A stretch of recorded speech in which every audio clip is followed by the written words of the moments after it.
Era el año 325 de nuestra historia. 325 de la manera en que contamos los años ahora, ¿verdad? Y había una discusión entre un grupo de líderes. Y se había vuelto esa discusión un poquito acalorada. Y según esta foto, una pintura, Nicolás, que era obispo de una ciudad un poquito al norte de Jerusalén, según la tradición, porque no sabemos, le dio una cachetada a ese que está al lado, que era el presbítero de Alejandría, un hombre llamado Arrio. Le dio una galleta, como diríamos los dominicanos, ¿verdad? Y todo por una letra en una palabra en griego. Y ustedes van a aprenderse 2 palabras en griego hoy, o por lo menos el significado de ellas. Una de las palabras es homoousios. La otra palabra tiene una I en el medio. ¿La ven ahí? Dice homoiousios.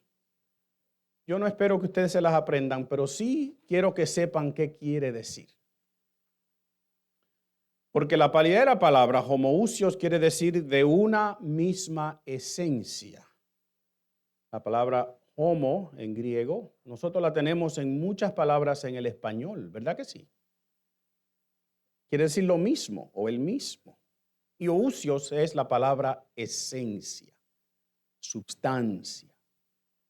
La I en el medio de esas palabras cambia el significado de una misma esencia a una esencia parecida. Y estos líderes de la iglesia en el año 325 estaban reunidos en lo que llamamos el Concilio de Nicea, un grupo de líderes de las iglesias desde ese tiempo que el emperador Constantino había citado a ese concilio para que resolvieran este problema. Y duraron días y días, semanas, meses discutiendo estos asuntos hasta el punto que el pobre Nicolás, que según la tradición es San Nicolás, ¿verdad? Que según la tradición es Saint Nick. ¿Sabe quién es Saint Nick? El que te trae, el que se viste de Santa Claus. Cuidado con esa palabra. Supuestamente no sabemos. Habían llegado ya hasta una frustración que Nicolás le dio una galleta a Arrio, porque Arrio insistía en algo que la iglesia tenía que definir. Y el concilio optó por esta frase, una misma esencia. Y Arrio fue declarado un hereje, aunque la polémica siguió por varios años, por cientos de años. Las intenciones de Arrio no habían sido negativas, ¿no? Él no estaba tratando de hacerle daño a la iglesia. Y es importante que nosotros entendamos que la mayoría de las herejías, las cosas que la iglesia declaró como heréticas, en el principio de su existencia, no era porque alguien quería hacerle daño a la iglesia. Las herejías surgieron de adentro de la iglesia, porque estaban tratando de definirse. Y la iglesia tomaba una decisión. Cuando digo la iglesia, estamos hablando de sus líderes. Tomaban una decisión a favor o en contra de una persona. Y Arrio lo que quería era definir qué es lo que Pablo quería decir cuando describió a Jesús como siendo en forma de Dios. Y luego en ese verso que Pablo dice, y ser igual a Dios. Y hoy la iglesia cristiana ha adoptado el credo que se configuró, que se creó en ese concilio de Nicea. Y yo lo quiero leer con ustedes, y si usted le quiere leer conmigo, lo puede hacer. Porque es lindo el credo de Nicea. Y dice así, creo en un solo Dios, Padre Todopoderoso, Creador del cielo y de la tierra, de todo lo visible y lo invisible. Creo en un solo Señor Jesucristo, Hijo único de Dios, nacido del Padre antes de todos los siglos, Dios de Dios, luz de luz, Dios verdadero de Dios verdadero, engendrado, no creado, de la misma naturaleza del Padre, por quien todo fue hecho. Por nosotros los hombres y por nuestra salvación bajó del cielo y por obra del Espíritu Santo se encarnó de María la Virgen y se hizo hombre. Por nuestra causa fue crucificado en tiempos de Poncio Pilato, padeció y fue sepultado y resucitó al tercer día según las Escrituras. Subió al cielo y está sentado a la derecha del Padre. Y de nuevo vendrá con gloria para juzgar a vivos y muertos, y su reino no tendrá fin. Yo creo en el Espíritu Santo, Señor y dador de vida, que procede del Padre y del Hijo, que con el Padre y el Hijo recibe, diga una misma adoración y gloria, y que habló por los profetas. Yo creo en la iglesia, que es una, santa, católica y apostólica. Confieso que hay un solo bautismo para el perdón de los pecados. Yo espero la resurrección de los muertos y la vida del mundo futuro. Y el pueblo de Dios dice, amén y amén. Eso es lo que nosotros creemos. Y para que nadie se asuste, como somos una iglesia protestante evangélica, católica, ahí está con letra C chiquita. Y si usted estaba aquí el viernes, usted sabe por qué nosotros decimos que somos católicos. ¿Usted es católico? Con letra C minúscula. Diga sí. Sí es la palabra correcta. La respuesta. Con C minúscula. No somos católicos romanos. No pertenecemos a esa iglesia. Pero católica quiere decir entera, una. ¿Usted es miembro de la iglesia de Cristo? Ah, pues usted es católico. Con letra. No se me confunda, ¿ok? Amén. Ahora, cuando usted ande por ahí, no diga yo soy católico, porque lo van a malinterpretar. Diga yo soy evangélico, porque ahí nadie lo puede. Porque el evangélico dice que hay un solo mediador entre Dios y el ser humano. ¿Y a quién? Jesucristo. El evangélico dice que la palabra de Dios es la primera, la del medio y la última autoridad, que no hay nada fuera de esto. El evangélico dice que esta palabra es inerrante, en otras palabras, no te lleva al error. Eso es lo que nos define a nosotros como iglesia protestante, porque no somos católicos romanos, y evangélicos, porque esas cosas son las que creemos. Y estas palabras que nosotros leímos en este credo, las partes que dicen Dios de Dios, luz de luz, Dios verdadero de Dios verdadero, esas palabras están ahí añadidas a lo que había sido el credo de los apóstoles antes de esto. Y están ahí porque tienen que ver precisamente con la persona de Jesucristo.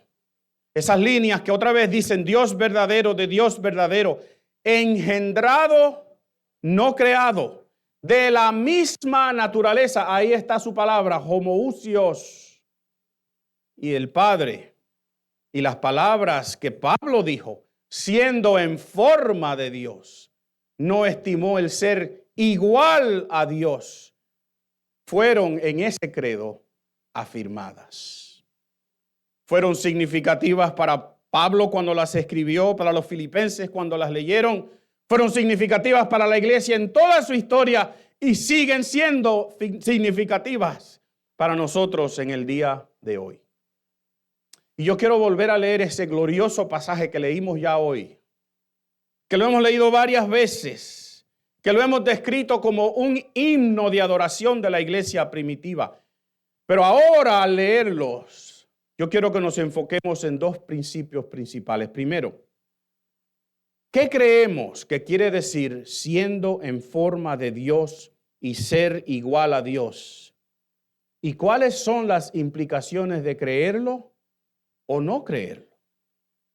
Y segundo, vamos a enfocarnos en los últimos 3 versos de este pasaje. Por lo cual, diga por lo cual, Dios le dio un nombre que es sobre todo nombre, para que frente al nombre de Jesús. Se doble toda rodilla. Esos 3 versos lo vamos a leer y nos vamos a enfocar ahí. Porque otra vez, ¿cuáles son las implicaciones de creer eso o de no creerlo? Y quizás algunas personas me dicen, pastor, pero nosotros creemos eso, no hay que enseñarnos eso otra vez. ¿Por qué tenemos que pensar en las implicaciones? Bueno, mis queridos, una cosa es creer y otra cosa es saber lo que eso significa para tu vida diaria, para mañana cuando vayas a tu empleo, cuando despiertes. Una cosa es creer. La Biblia dice que los demonios creen. Los demonios creen ese credo que usted leyó ahí. Ellos saben que todo eso es verdad. Pero en sus vidas, si es que tuviesen voluntad, ninguno de ellos decide, debido a eso, ahora yo voy a servir al Señor, ¿verdad que no? Pero tú sí. Tú sí, debido a ese credo que nosotros leímos y a estas palabras de Pablo, tú puedes tomar decisiones y debes tomar decisiones y tienes que tomar decisiones que reflejen que tú crees esas palabras y que se aplican a tu vida. Así que vamos a leer el pasaje de nuevo. Filipenses 2, capítulo 5 al 11. Y ya hasta de memoria no lo sabemos, ¿verdad? Ya pues en vosotros este sentir que hubo también en Cristo Jesús, el cual, siendo en forma de Dios, no estimó el ser igual a Dios como cosa a que aferrarse, sino que se despojó a sí mismo, tomando forma de siervo, hecho semejante a los hombres. Y estando en la condición de hombre, se humilló a sí mismo, haciéndose obediente hasta la muerte y muerte de cruz. Diga por lo cual conmigo. Por lo cual, por todo eso, Dios también le exaltó ¿hasta dónde? Hasta lo sumo, y le dio un nombre que es sobre todo nombre, para que en el nombre de Jesús se doble toda rodilla de los que están en los cielos y en la tierra y debajo de la tierra, y toda lengua confiese que Jesucristo es el Señor, para gloria de Dios Padre. Esta es la palabra de Dios. Gracias, Señor. Aleluya. A veces no hay que predicar, ¿verdad que no? La Biblia se predica sola, usted la lee. Pero yo quiero compartir algunas cositas con ustedes en el día de hoy. Son 3 verdades bien importantes que salen de estos versos, doctrinas que nosotros creemos. La primera es esta, miren, Jesús era Dios en la eternidad y no dejó de ser Dios al hacerse ser humano. Escúcheme. El versículo dice, Jesús, siendo en forma de Dios. Siendo es un participio activo. En otras palabras, una acción que continua, presente. Si a usted le gusta la gramática, usted entiende entonces que eso quiere decir que Jesús siempre es ¿qué? Dios. Amén, ¿sí o no? Pero entonces sabemos que en ese pasaje dice, se despojó y tomó forma ¿de quién? De hombre, de siervo primero, después de hombre. Y la pregunta es, ¿dejó Jesús de ser Dios al encarnarse? Y nosotros como iglesia cristiana decimos que no. Jesús era Dios en la eternidad y no dejó de ser Dios al hacerse un ser humano. Y usted me va a decir, pastor, sí, yo lo creo, pero obviamente. ¿Qué implica? ¿Qué implica esto? Pues mire, escúchame bien.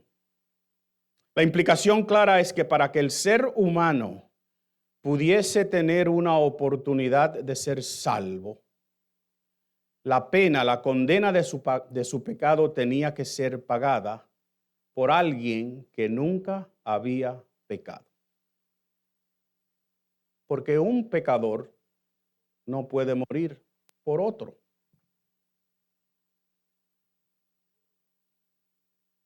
Por eso ni tú ni yo, ni nadie puede pagar la pena, la condena del pecado. Solo de Dios podemos decir que nunca ha pecado. Entonces, si Jesús se encarnó para ofrecernos salvación, ¿usted cree que fue eso la razón por la cual Jesús vino a esta tierra?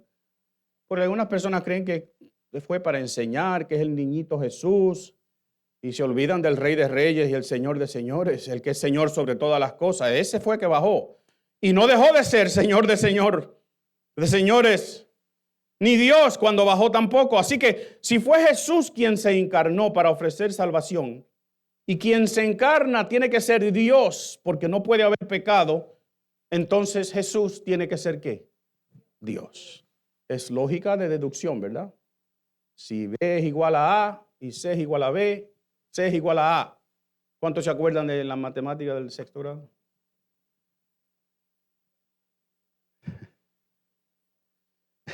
Que parece que muchos de ustedes se quemaron en la matemática porque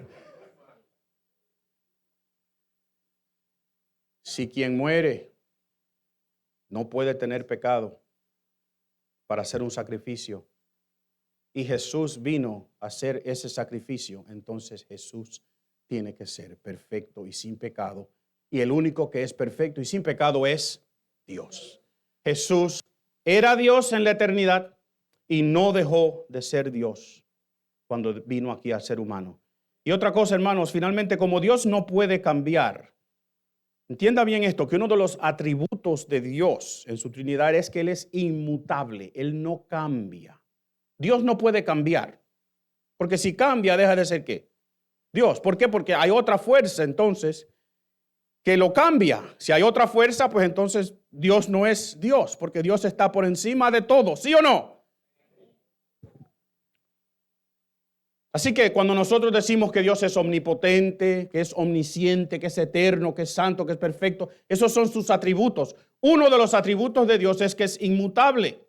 Entonces, si Jesús viene a la tierra y se hace ser humano igual que nosotros, no puede cambiar, tiene que seguir siendo ¿qué? Dios. Entonces Jesús, aún en su estado de hombre encarnado, seguía siendo completamente Dios. No podía dejar de ser Dios. ¿Qué quiere decir eso para nosotros entonces? Eso quiere decir que nosotros no podemos estar de acuerdo con los testigos de Jehová, porque ellos niegan la divinidad de Jesús y también niegan su eternidad. Lo consideran un Dios, pero con D minúscula, creado. Por tanto, no eterno, no igual a Dios. Nosotros rechazamos esa interpretación completamente. Si usted lee Juan 1:1 en la Biblia de los testigos de Jehová, dice, en el principio era el verbo y el verbo era un Dios. ¿Eso dice tu Biblia? ¿Eso dice el griego? En el principio era el verbo y el verbo era Dios. Tampoco podemos estar de acuerdo con aquellos que se llaman unitarios. O sea, que establecen que Dios es uno y no tres personas en una sola esencia o naturaleza, como creemos nosotros que nos llamamos trinitarios. Y miren, esto no tiene nada que ver solamente con cuál iglesia tú asistes, sino es algo mucho más importante. Porque mira, si creemos como los testigos de Jehová o como los unitarios, no podemos ser salvos. ¿Me escuchó? Si Jesús no es Dios, no hay salvación para el ser humano. Todos estaríamos destinados a sufrir la eterna separación de Dios que nosotros llamamos el infierno. Solo Dios podía cumplir los requisitos de la perfección total, sin pecado. Jesús es Dios. Dígalo conmigo. Jesús es Dios. Lo fue en la eternidad, lo es hoy y lo será siempre.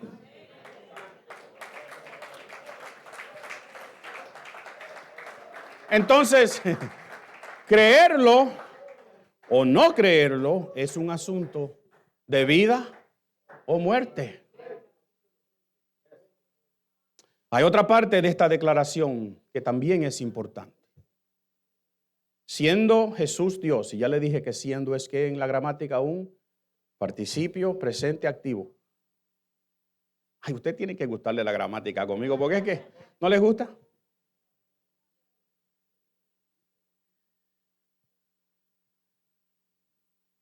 siendo Dios, Jesús se hizo semejante al ser humano. Y en ese estado, dice Pablo, se humilló y se humilló hasta la muerte y la muerte de cruz. Y usted me va a decir, pastor, sí, yo creo que Jesús murió en la cruz. Pero ¿usted entiende lo que esto significa? Porque en Romanos nosotros leemos que todos hemos pecado. Diga todos. Y también dice que la paga del pecado es muerte. Así que no hay excepción. Todos hemos pecado. Y tampoco no hay diferencia de castigo. El castigo es muerte eterna. No hay otras sentencias menos severas. No hay libertad bajo palabra. No hay sentencias suspendidas. No hay sentencias que las acortan por tiempo servido o porque tú eres muy bueno. Es muerte eterna para todos. No hay sitios intermedios ni lugares donde yo pueda ir a pulirme, a arreglarme un poquito, a purgar de mis pecados para que pueda entrar en el cielo. No hay purgatorio, mis queridos. Digan amén. Porque ni la Iglesia Católica ya cree eso. Lo que hicimos aquí en la tierra es con lo que vamos a ser juzgados allá en el cielo. ¿Me oyó? Y tú me vas a decir, pastor, pero la Biblia dice que no es por obras. Yo sí, no es por obras. Es por gracia. Pero ¿cuándo es que tú tienes que aceptar esa gracia? ¿Es en el camino? ¿Cuando te vayas? ¿Es justo un instante antes de morir? Que, ay, me toca. No, tú tienes que tomar una decisión hoy. O si no, te llevas tus obras para el cielo con las cuales tú vas a ser juzgado. Ni tampoco yo puedo intervenir por alguien que ya se fue. Aunque suene bonito, orar por alguien. Cada uno se lleva su condena desde aquí. Todos tenemos que pagar, pero ninguno de nosotros puede. ¿Por qué? Por lo que ya dijimos. Un pecador no puede morir por otro pecador. El sacrificio que iba a satisfacer la justicia de Dios tenía que ser perfecto. Y por eso cuando usted lee en el Antiguo Testamento que Dios exige un cordero sin mancha, perfecto. ¿Por qué era? Porque era un símbolo de que un día iba a venir uno que iba a ser, como dijo Juan, he aquí el Cordero de Dios que quita el pecado del mundo, el único que lo podía hacer. Si Dios da lo mejor por ti, no le des a Él lo que te sobra. Está en el mismo concepto. Haya pues en vosotros el mismo sentir. Pero es un ser humano que tiene que morir para pagar el pecado de los humanos, ¿verdad que sí? Un ángel no puede pagar mis pecados. Escúchame, Dios no puede pagar tus pecados, pero Dios encarnado sí. Porque ahí cumple los dos requisitos. Tiene que ser perfecto y tiene que ser un ser humano. Porque quien peca es el ser humano, pero quien salva es Dios. Y quien paga tiene que ser humano y tiene que ser Dios. Entonces, cuando leemos que Jesús se hizo semejante al ser humano y se humilló hasta la cruz, es para poder salvarte que lo hizo. ¿Tú dices amén? Es para poder salvarte que Jesús hizo lo que hizo. Y Jesús encarnado entonces era completamente Dios y completamente hombre a la misma vez. Esta es la otra verdad que está en este texto. Otra doctrina que en ese concilio de Nicea se estableció. Jesús era completamente Dios y completamente hombre a la misma vez. Y miren, no importándole a Jesús su divinidad y renunciando a sus derechos, se despojó. Jesús se humilló hasta la muerte, y una muerte de cruz, una muerte reservada para los esclavos y los insurrectos, para rebeldes. Y usted no tiene que entenderlo todo. ¿Qué es esto de que Jesús era completamente Dios y completamente hombre a la misma vez? Yo no sé. Yo no te lo puedo explicar porque no cabe en una mente humana. Pero si Dios lo dice, si la iglesia lo acepta, si hemos luchado con esta doctrina ya por cientos y cientos de años y entendemos claramente que de la única manera que podemos ser salvos es si el sacrificio es perfecto, y el único que es perfecto es Jesús, Dios. Y si entendemos que quien se sacrifica tiene que ser igual a mí, pues entonces Jesús tiene que ser Dios y no puede cambiar. Por tanto, es totalmente Dios y totalmente un ser humano. Y Pablo lo dice aquí, y el concilio de Nicea en el año 325 lo afirmó, quizás con una bofetada regalada ahí para que el punto entrara. Jesús era igual a Dios en la eternidad, y Jesús se hizo igual al ser humano para ofrecerle salvación. Escúchame, creerlo o no es un asunto ¿de qué? De vida o muerte. Si no lo crees, te condenas tú mismo a una muerte eterna. Y entonces llegan los últimos 3 versículos de este pasaje que yo los quiero leer con ustedes otra vez. Diga por lo cual conmigo. Es más, usted se va a poner de pie. Yo sé que yo molesto a veces, pero es que hay cosas que hay que reconocer, la verdad. Y usted lo va a leer conmigo en voz alta. En una carrera vamos a declarar. Diga por lo cual otra vez. Léalo conmigo. Por lo cual Dios también le exaltó hasta lo sumo y le dio un nombre que es sobre todo nombre, para que en el nombre de Jesús se doble toda rodilla de los que están en los cielos y en la tierra y debajo de la tierra, y toda lengua confiese que Jesucristo es el Señor, para gloria de Dios Padre. Aleluya. Usted le da un aplauso a su Dios. Aleluya. Aleluya. Nos ponemos de pie frente a nuestro Señor, ¿verdad que sí?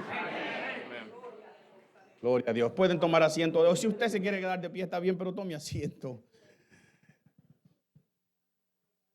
Wow. Y esta expresión, exaltado hasta lo sumo, es literalmente que lo levantaron más alto todavía. ¿Y quién es que es exaltado según este pasaje? Es Jesús, ¿verdad? Pero Jesús es Dios ya. ¿Qué más exaltado puede ser? ¿Usted no se ha hecho esa pregunta? Y aquí está una linda verdad, escúchenme. Porque es Jesús el divino hombre que es exaltado. Es Jesús en su persona de Dios encarnado que es exaltado. Y se le da un nombre que es sobre todo nombre. Ya él se llama Jesús, ¿verdad? Ese nombre se lo dio. Bueno, José creía que fue él que se lo dio, pero a él le dijeron, ponle Jesús. Pero ahora tiene otro nombre. Y ese otro nombre es un título. Él es Señor. Jesús el Cristo ahora también es Jesús el Señor. Entonces Jesús, en su estado de hombre humillado y hombre que muere y es sepultado, es resucitado por Dios y es exaltado por Dios, y se le da un nombre que es sobre todo nombre. El nombre es Señor, para que frente a Jesús, Señor, se doble toda rodilla de los que están en los cielos y en la tierra y debajo de la tierra. ¿Y por qué? ¿Por qué se le da ese nombre? Pues Pablo te dijo, por lo cual, ¿te acuerdas? Por su actitud de igualdad, de acción, de obediencia, por despojarse, por humillarse, por entregarse a morir en una cruz, por tomar la responsabilidad de ser la persona que cargó con todo el pecado de la humanidad que Dios iba a salvar. Diga por lo cual conmigo. Hoy cuando usted cantó, cuando usted aplaudió, cuando usted se puso de pie, usted estaba diciendo, por lo cual, por todo lo que Jesús hizo por mí. Por eso Dios le dio un nombre, que es sobre todo nombre. ¿Y por qué no? ¿Por qué no tomar un momentito ahora y darle gracias a Dios así en voz alta por ese plan de salvación? Y darle gracias a Jesús por esa obediencia total. ¿Por qué no darle gracias al Espíritu Santo, que es quien nos redarguye, quien ilumina esta palabra en nuestras mentes, quien nos ha levantado hoy, nos ha puesto de pie, quien nos ha animado para que adoremos al Señor? Y así unidos, hermanos, en la celebración de Jesús nuestro Señor, nosotros podemos decir sin ninguna duda que estamos unidos por un nombre. Pero un nombre es una persona. Unidos en el nombre y por el nombre de Jesús, el Señor. Así que cuando usted hable con Jesús, usted le llama Jesús Cristo. Jesucristo, ¿verdad? ¿Cuál es su apellido, si quisiéramos decirlo así? Señor. Jesús Cristo, Señor.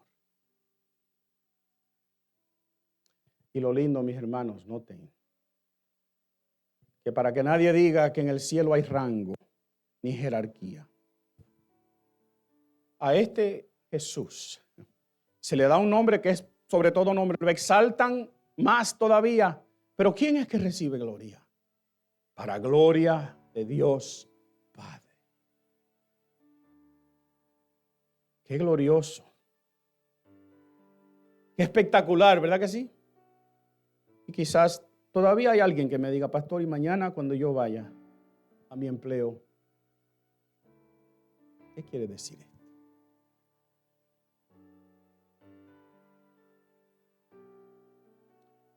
Pues mira, esta exaltación que Jesús recibe es algo glorioso, ¿verdad que sí?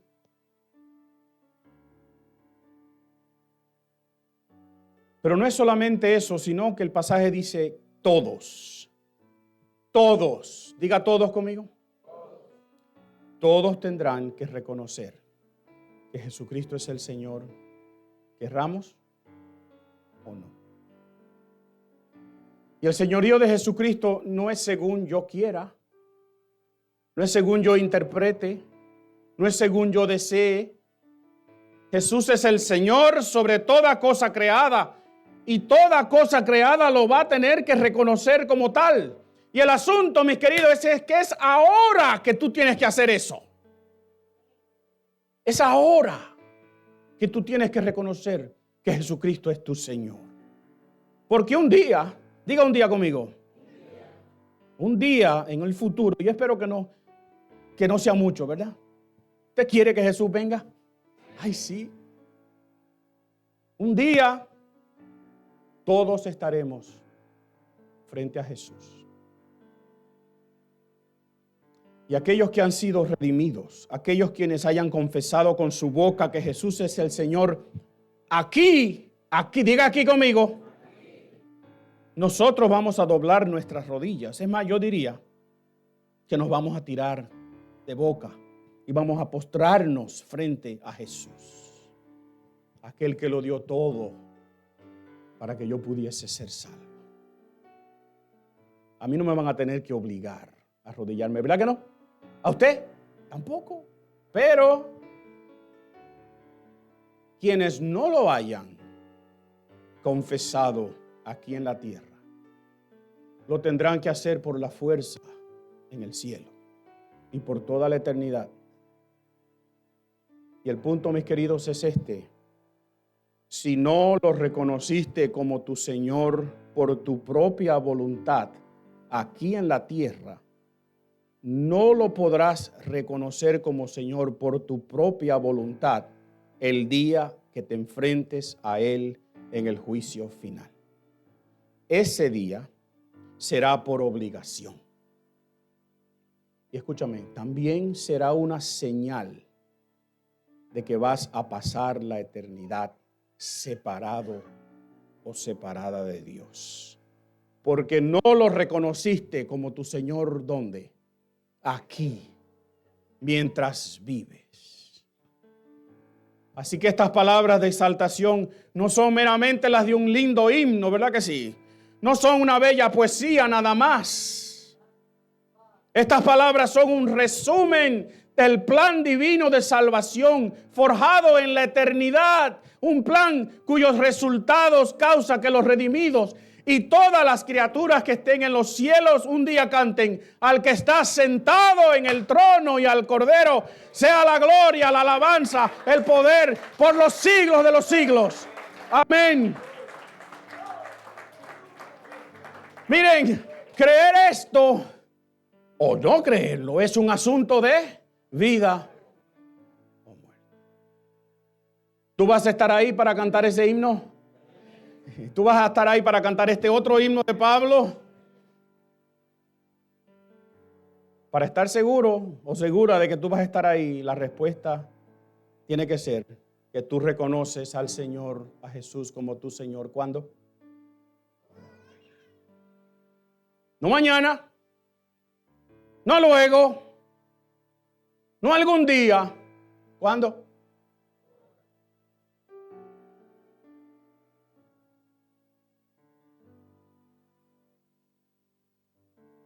Y por eso nosotros te decimos en el día de hoy: hoy es el día de salvación. Si tú nunca has tomado esta decisión, si nunca has confesado con tu boca que Jesús es el Señor y que Dios lo levantó de los muertos, si nunca has hecho esa declaración, hoy Dios te ofrece esa oportunidad. Así que no te vayas de este sitio hoy sin haber tomado la decisión más importante de toda tu vida. Una decisión con ramificaciones eternas, de vida o de muerte.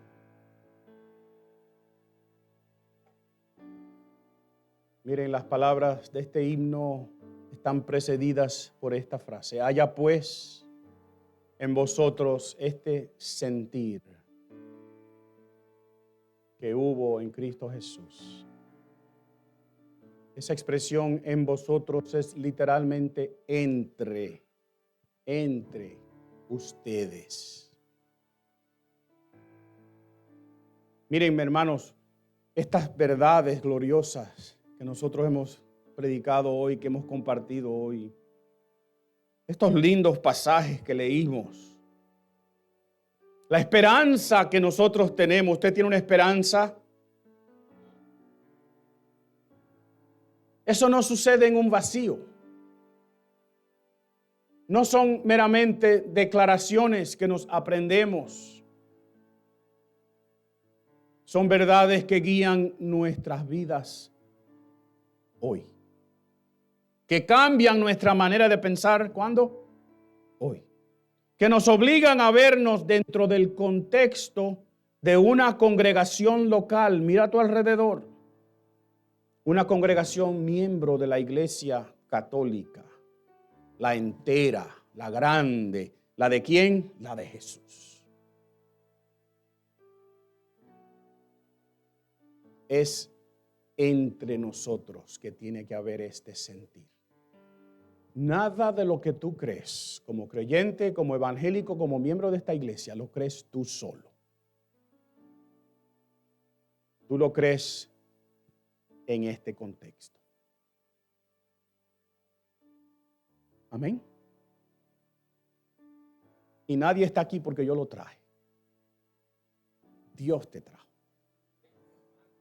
Y te puso al lado de quien te ha puesto al lado. Y tú crees que fuiste tú que escogiste esa silla, pero no. Dios te puso ahí para que cada vez que yo diga, mira quién está a tu lado, tú tengas que mirar a quién está a tu lado. Es decir, tú y yo estamos aquí porque Dios así lo decidió. Y tiene que haber entre nosotros este mismo sentir. Y yo he preguntado varias semanas ya, ¿qué nos une? ¿Qué nos une? Estamos unidos por uno. Tú te pones de pie conmigo y lo cantas.